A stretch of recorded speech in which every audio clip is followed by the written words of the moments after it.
This വേൾഡിലേക്ക് എല്ലാവർക്കും സ്വാഗതം. ഈ ചാനൽ സബ്സ്ക്രൈബ് ചെയ്യാത്തവരൊക്കെ ഒന്ന് സബ്സ്ക്രൈബ് ചെയ്ത് ബെൽ ബട്ടണും കൂടി ഒന്ന് എനേബിൾ ചെയ്യണം.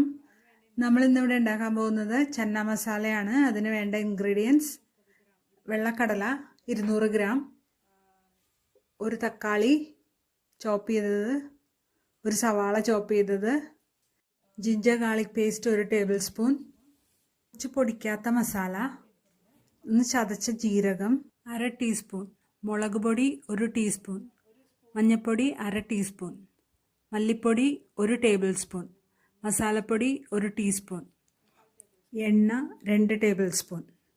നമ്മളൊരു പാത്രം അടുപ്പത്ത് വെച്ചിട്ട് സൺഫ്ലവർ ഓയിൽ ഒഴിക്കുകയാണ്. ഇതൊരു നോർത്ത് ഇന്ത്യൻ ഡിഷ് ആയതുകൊണ്ട് സൺഫ്ലവർ ഓയിൽ ഒഴിച്ചു കൊടുക്കുന്നത്. ജീരകവും അതുകൊണ്ട് തന്നെയാണ് നമ്മളിടുന്നത്. ഇപ്പോൾ ഇതിലേക്ക് എല്ലാ സ്പൈസസും, പൊടിക്കാത്ത സ്പൈസസ് ഇട്ട് കൊടുക്കുക.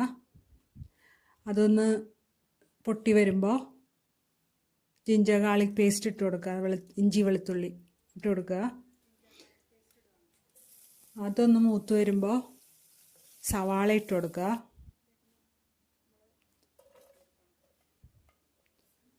സവാള ഒന്ന് കളർ മാറി ഒക്കെ വരുമ്പോൾ 2 പച്ചമുളക് ഇട്ട് കൊടുക്കുക.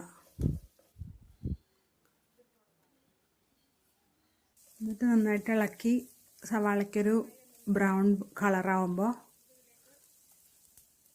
തക്കാളി ഇട്ട് കൊടുക്കുകയാണ്. ഈ തക്കാളി ഇനി നന്നായിട്ട് അതിൽ യോജിക്കണം. ഇപ്പോൾ ഒരുവിധമായിട്ടുണ്ട്. അപ്പോൾ നമ്മൾ പൊടികളൊക്കെ ഇട്ട് കൊടുക്കുകയാണ്. മല്ലിപ്പൊടി ഇട്ട് കൊടുത്തു, മസാലപ്പൊടി, മുളക് പൊടി,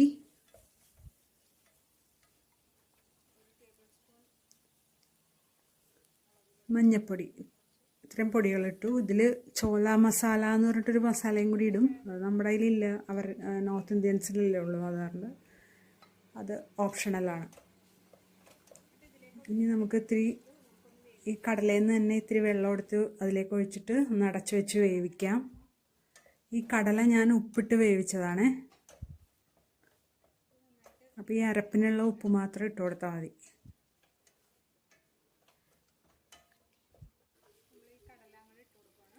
ഈ കടല മുഴുവൻ ഇട്ട് കൊടുക്കുകയാണ്. ഇനി ഉപ്പിൽ എന്തെങ്കിലും വ്യത്യാസം ഉണ്ടെങ്കിൽ ഉപ്പൊക്കെ അഡ്ജസ്റ്റ് ചെയ്യാം.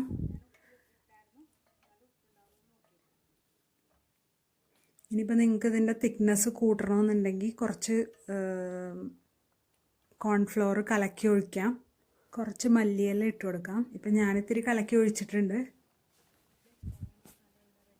ഇപ്പം നമ്മുടെ ചോല മസാല റെഡി ആയിട്ടുണ്ട്, അല്ലെങ്കിൽ ചന്ന മസാല, രണ്ടും ഒന്ന് തന്നെ റെഡി ആയിട്ടുണ്ട്. എല്ലാവരും ഇത് ട്രൈ ചെയ്ത് നോക്കണം, ഫീഡ്ബാക്ക് അറിയിക്കണം, സബ്സ്ക്രൈബ് ചെയ്യണം, ലൈക്ക് ചെയ്യണം, കമൻറ്റ് ചെയ്യണം. താങ്ക്സ്.